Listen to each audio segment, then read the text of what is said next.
Hi, all chess goodies.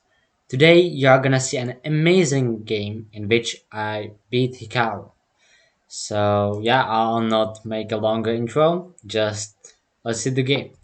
So I started with D3 as quite usually when playing these strong bots.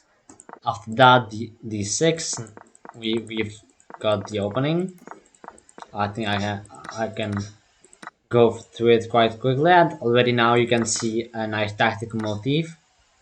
After this, there's a nice tactic that I took advantage of, that you can actually take here on e5, because now after Hikaru took the knight, now I can take on h5. So I just sacked a piece for one move, so it was not really a piece sack. So yeah, now I'm already a bit better. I'm up a pawn indeed. So I went back with bishop. I want to exchange pieces, but first I got the rook to the open g file, and then Hikaru just put the rook on the d file. But you can see that I have a nice pawn chain there, so it's really no big danger there just yet. But it's going to be in a few moves. So I took on e6, and Hikaru took with the f pawn actually, to open up the F file, which is gonna be quite dangerous for me, as you will see later in the game. So knight to b3, knight to d4, and I decided to exchange, even though Hikaru could maybe take with the pawn, but taking with the queen is more aggressive there. After that, just rook to g2, defending the f2 pawn, because now Hikaru was actually threatening checkmate. Yeah, this checkmate, so now there's quite some danger coming. You can see that this queen is very nicely placed, very nicely centralized on d4, so it's not gonna be easy. So rook to g2, and then just rook f7, defends g7 pawn, and prepares to double up on the f file. Then just rook b1. In this position, I was thinking about immediate bishop to e3, and actually engine says that there's quite crazy line with king to e2. Yeah, that king to e2 is somehow the past move, and then like c5, and then like c3, and it's for some reason the past. But to human eye, just you want to develop this bishop, but with this there was this problem of queen takes b2. Well, I was calculating lines like this, that this is hanging, but now a5, and now, well, you can maybe take here. Well, okay, you cannot do that because of bishop to b4. I overlooked that just right now, but yeah, here just king f1. That was also one of ideas that were possible, maybe. Just run the king to the king side. But yeah, this never happened in the game, because I just went for the rook b1s right away, and it still is quite equal, because Hikaru has some activity for that pawn.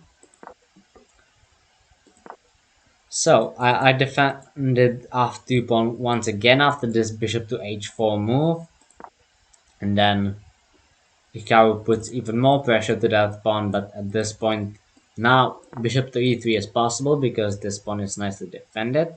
So queen to a4 threatens a2, so just a3, and then queen to a5 check, so c3, and then rook to f3, nicely infiltrating there. But I mean, it's not the best move, but I decided just to defend. Yeah, I mean, it draws back to equal. As I said, it's not the best, but I had the extra pawn, so I wanted to keep it, and it turns out to pay off later in the game. So here I went king to d2. I wanted to get my rook into the action as well. And now Hikaru made first big blunder, and that is just c4. This move makes no sense because I can just take it, and there's really nothing There's nothing for Hikaru to do. He just went here to maybe check and have some actions on the D file, but there's really nothing.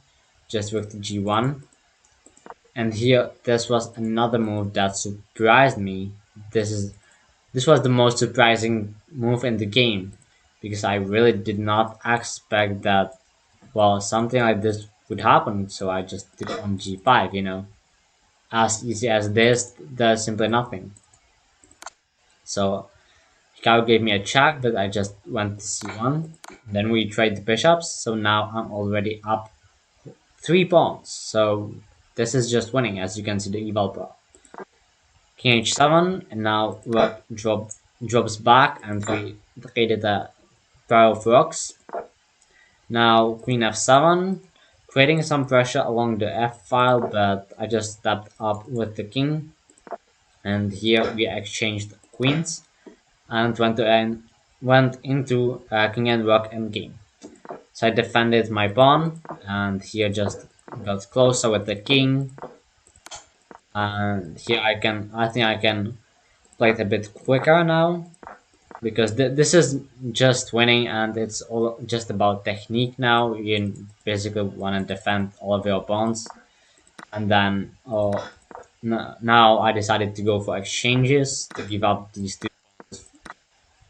Or you will see that yeah, now Hikaru took that one, so I gave up these 2 pawns for these 2 central pawns, and now I will even take another one, and this was a nice move, e5, because well, in this position, if I would just take the pawn, well, it is still completely winning, no, make no mistake, but yeah, rook d7 would be maybe a bit annoying, even though it doesn't do all that much, but just e5 nicely for rook d7 dash rook d6.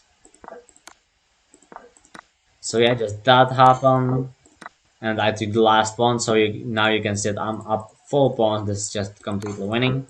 So I went down and put my rook on b5, so king cannot get to the a file, and now I'm ready to push the a pawn. So that's exactly what happened, and Hikaru is forced to go. So about that, he is forced to go back with the rook, so I can run the king up the board. And here I just push all of the pawns up the board slowly but surely. Is the easiest technique, and now it comes to the end, and here Hikaru even decided to sacrifice the rook for no reason at all, but so I took and then delivered nice ladder mate. So yeah, that's how I defeated Hikaru, but I mean, it was much easier than I thought it would be. Just play this opening. Just play this opening and you will get some fuel there. And you can maybe even you can beat Hikaru, but with this opening it just really works well. And yeah, that's the video. Hope you guys enjoyed it. You can check out my other video here. And since you made it this far into the video, I believe that it deserves like and subscribe. And thank you for watching.